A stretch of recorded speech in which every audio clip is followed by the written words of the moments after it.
Okey, Assalamualaikum warahmatullahi. Apa khabar semua? Jadi Alhamdulillah, sekadar quick update.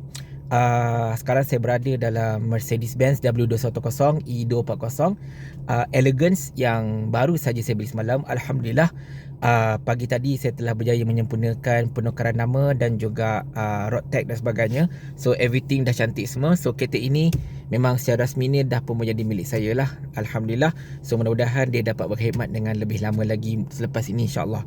Baik, ada juga orang sahabat-sahabat yang bertanyakan kepada saya kan. So dia kata, bro, okey ke beli kereta lama ni kan? Adakah viable ke tak viable ke? Ada benda nak kena jaga ke apa-apa ke? Saya bukan pakar beli kereta lama sebab saya baru saja nak berjinak-jinak dalam industri ataupun bidang main kereta lama ni.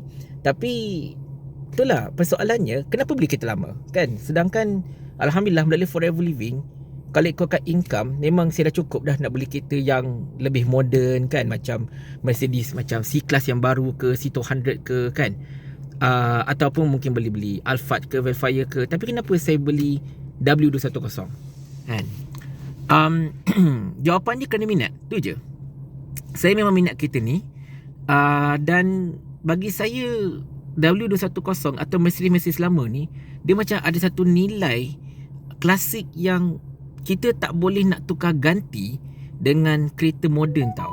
Having said that, akan datang saya memang akan tetap kena beli kereta moden juga kan. Memang tetap kena beli satu kereta yang lebih baru lah untuk kegunaan sisi keluarga dan sebagainya. Tapi bagi saya secara peribadi, untuk saya punya daily driving, saya suka kereta lama seperti ni.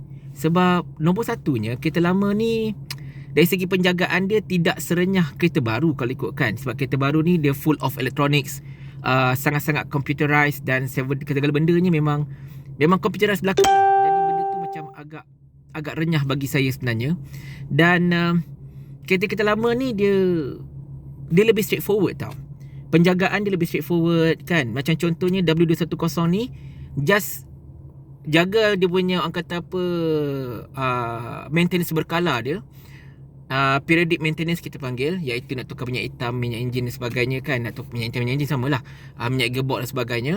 Dan juga dia punya preventive maintenance tu kita kena jaga juga. Sebagai contohnya, kita sentiasa pastikan orang kata apa, dia punya fluid sentiasa cukup kan, dia punya bushing semua okey dan sebagainya kan. So anda kata kalau kita dapat maintain selenggara kereta ini dengan bagus, dengan konsisten, which is dia tak makan belanja banyak pun. Sekali servis kereta ni pun dalam 200 lebih, hampir 300 sekali servis lah. Betul-betul nak servis dengan minyak hitam yang betul-betul pure dan sebagainya, yang dicadangkan dalam 200 lebih ke 300. Tak mahal mana pun. Dan Mercedes ni pun dalam 10,000 sekali untuk servis. So dia baloi lah sebenarnya, sangat-sangat baloi kan. Cumanya oleh kerana kereta ini kereta yang orang kata kereta konti, jadi parts dia kalau perlu tukar parts, dia agak mahal lah kalau ikutkan. Tetapi oleh kerana kereta ini kereta lama, banyak sebenarnya kereta-kereta potong ataupun parts-parts yang second hand yang kita dapat untuk kereta seperti ini dekat luar sana, sama ada online ke offline ke, ataupun you join kelab-kelab kereta seperti ini ke kan. Dari situ memang kita akan jumpa banyak sangat option kan. Macam orang nak jual grill ke, contoh orang nak jual dashboard ke, orang nak jual steering ke apa-apa ke, memang banyak, tak ada masalah. Dan biasanya harga dia memang harga knock off lah, memang harga yang agak berpatutan. Sebab model ini pun bukanlah satu model yang rare. Model 210 ni pun antara model yang popular, jadi dia banyak dia punya potong kat luar sana. So anda kata kalau you nak main kereta lama Mercedes kan, W214, W210, W126, W123, W201. So kalau you nak main kereta lama ni, insyaAllah parts ada, you tak payah risau. Cuma kena tahu cari kat mana, dan obviously you kena tahu bengkel mana yang sesuai lah nak repair you punya Mercedes kalau boleh kan. Having said that, tak ada masalah anda kata kau sekadar nak maintenance biasa, you nak hantar dekat bengkel kereta biasa yang you dah selalu hantar. Macam you selalu hantar Toyota ke, hantar Honda ke, apa-apa ke, hantar Proton ke, you nak hantar Mercedes you untuk dia punya orang kata apa, maintenance dekat situ untuk minyak hitam, minyak gearbox sebagainya, tak ada masalah. Tapi anda kata kalau benda tu melibatkan specific function dekat Mercedes ni, dan seeloknya you hantar dekat specialist lah, specialist Mercedes insyaAllah. Baik. So selain daripada itu, ada juga soalan duk tanya kat saya kan, apa kriteria sebenarnya kalau nak beli kereta lama macam ni? Okey, nak beli kereta lama macam ni, nombor satunya of course, kita bak kata Chriswi, kita tak perlu fokus sangat pada dia punya kosmetik lah. Kosmetik tu mainkan peranan sebab yelah kita nak tengok kereta ni kan, dan tak nak lah kita beli kereta yang robek sangat rupa dia, kemek sana sini sebagainya kan.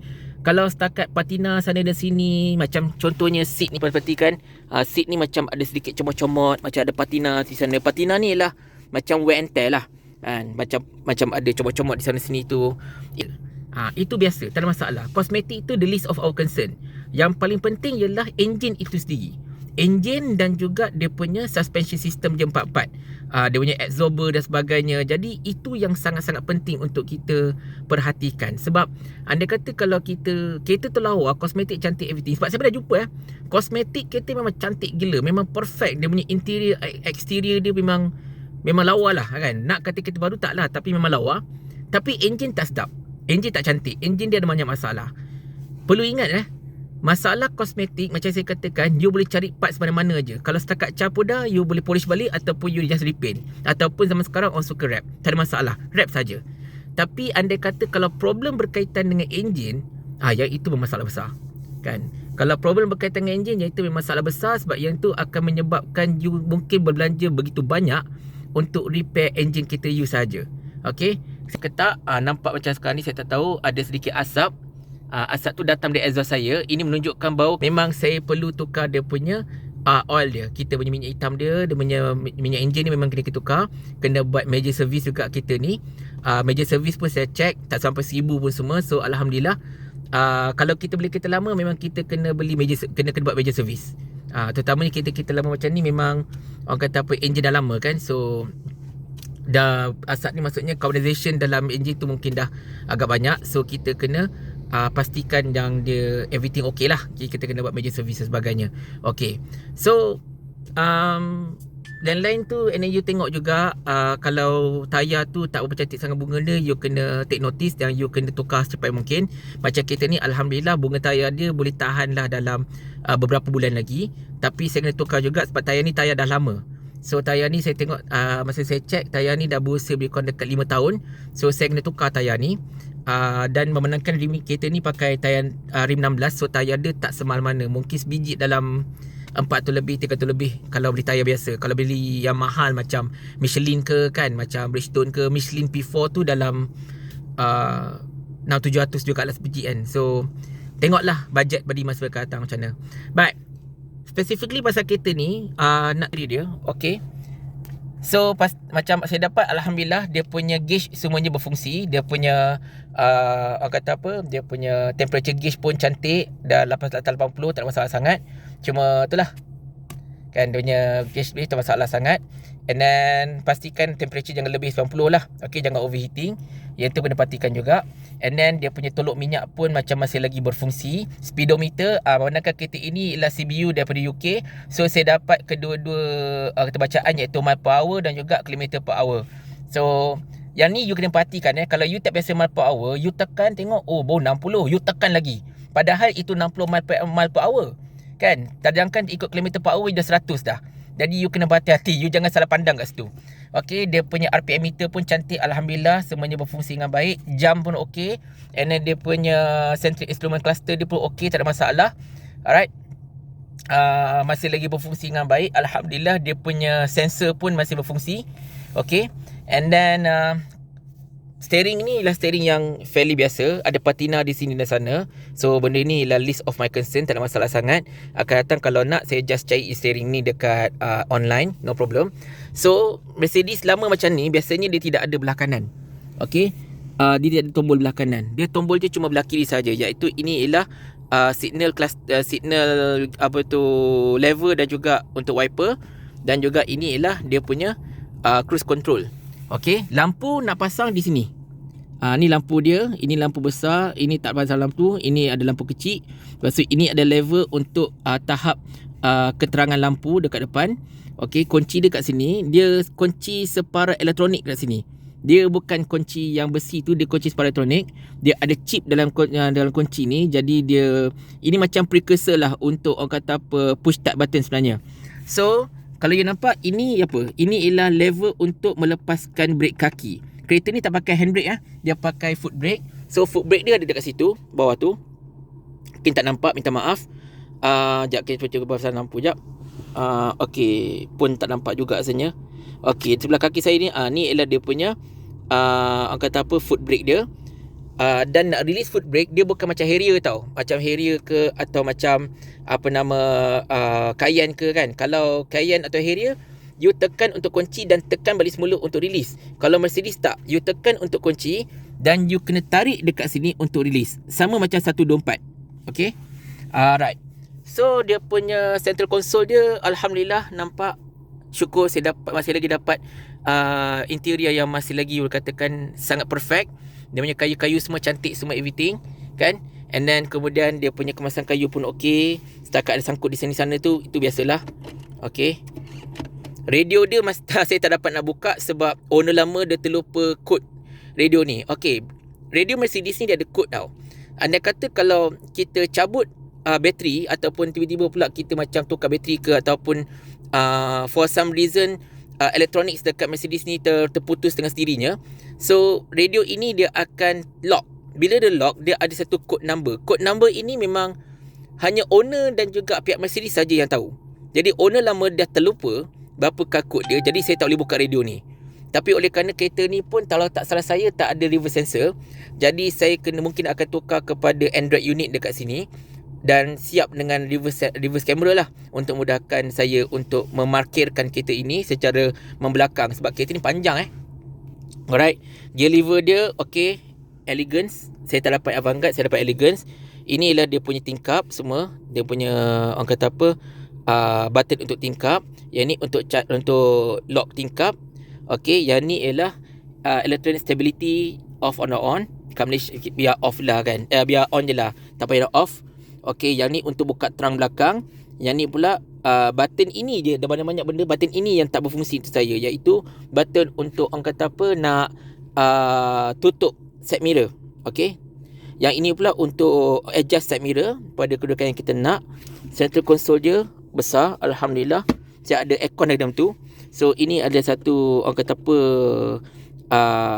storage area yang agak kecil dekat depan ni. Ni ada storage area, ni ada storage area, ni storage area. So kereta ni ada banyak storage area. Dekat kursi dekat sebelah pintu pemandu dengan penumpang pun ada storage area juga, alhamdulillah. So dia pun kalau you boleh perhatikan memang sangat-sangat selesa, cantik lagi. Walaupun ada patina di situ, ada comak-comak kat situ, tapi benda tu tak ada masalah, boleh cuci. Paling-paling kuat pun saya tukar saja, saya wrap dengan leather ke atau dengan PU ke, tak ada masalah. Tapi apart from that, kereta ini memang boleh katakan sangat perfect lah. Okay. Cumanya anda kata kalau you betul-betul nak main kereta lama, macam saya katakan tadi, cosmetic is the least of your problem. Okay, cosmetic is the least of your problem. Yang paling penting enjin dia dan juga segala sistem orang kata apa, penyanggaan dia dengan enjinnya semua kena okey lah, kena bagus. Anda kata kalau enjin tak bagus, dan masa itu you akan keluarkan banyak sangat duit untuk repair kereta ni. Tapi kalau sekat-sekat kosmetik, dia tak begitu memakan belanja sangat, insyaAllah. Dan you boleh buat pelan-pelan kosmetik ni. Yang penting kereta ini mampu untuk bergerak dengan baik, dengan lancar, tak ada apa-apa sebarang masalah. Dan juga orang kata apa, dia mampu untuk berikan senyuman pada you. Okay. Jadi soalan terakhir, adakah saya mencadangkan anda untuk membeli kereta seperti ini? Kereta Mercedes lama, W124, W120, W201 kan? Adakah saya mencadangkan anda untuk beli kereta seperti ini? Jawapan saya ialah ya. Jika anda ada cash kat tangan dalam 15-20 ribu sebagai contohnya, anda boleh mendapatkan W210 yang masih lagi dalam keadaan pristine, keadaan bagus, di mana anda hanya buat benda yang sangat-sangat minima saja untuk repair dan juga untuk kemasan, dan anda berjaya mendapatkan diri anda sendiri sebuah kereta yang sangat reliable untuk digunakan. Sebab W210 ini, bak kata Chris Wee, iaitu seorang blogger kereta yang terkenal, adalah kenderaan terakhir daripada Mercedes yang dicipta untuk tahan sepanjang zaman. Kiranya build to the lifetime punya vehicle lah. Bukan macam kereta baru yang ada shelf life dia, yang memang lepas 10 tahun dan macam-macam problem yang kita akan tukar kereta baru. Tak. Kereta lama-lama Mercedes seperti ini memang sangat-sangat tahan lasak dan memang sangat reliable. Dan kalau you habiskan 15 ke 20 ribu untuk belikan kereta ini, you dah tak payah bayar bulanan, you tak payah fikir pasal installment. So duit yang patutnya you bayar untuk installment 2,000, 3,000 saver tu, you boleh pump untuk memperbaiki lagi kereta ini, untuk mencantikkan lagi, untuk perfectkan lagi kereta ni. Jadi you tak payah macam you nak kena bayar, okay, bulanan you kena bayar 2-3 ribu, and then you fikir pula nak maintenance kereta ini lagi 2-3 ribu. So you just fokus saja 2-3 ribu yang you patut bayar untuk bulanan itu untuk maintenance. You jimat duit you banyak. Dan of course you juga boleh jimat duit untuk dia punya road tax dan insurans per setiap tahun. So of course kereta lama ni ada kekurangan je, safety features tak macam kereta baru sebagainya. But the thing is, apa yang saya boleh katakan je lah, anda kata kalau anda betul-betul orang kata apa nak bermula dan anda ada cash dan anda tak nak fikir pasal bulanan dan sebagainya, so kereta lama seperti ini is a go lah kan. Kereta lama seperti ini macam Volvo macam Mercedes macam ni, anda boleh buat, anda boleh pertimbangkan insyaAllah untuk diri anda insyaAllah. Okay, so insyaAllah setakat ini saja video saya. Nanti akan datang lepas saya dah servis semua, saya akan buat satu video POV untuk drive, dan saya akan berkongsikan dengan anda tentang bagaimana kereta ini, orang kata apa, pemanduannya bagaimana, adakah seronok ke, macam mana ke. Dan saya pun still nak biasakan lagi yang pemandu kereta ni, tak biasa buat kereta konti kan. Jadi insyaAllah kita akan, orang kata apa, jumpa lagi pada video yang akan datang. So salam sayang kepada semua, dan jumpa anda di pentas dunia nanti insyaAllah. Assalamualaikum.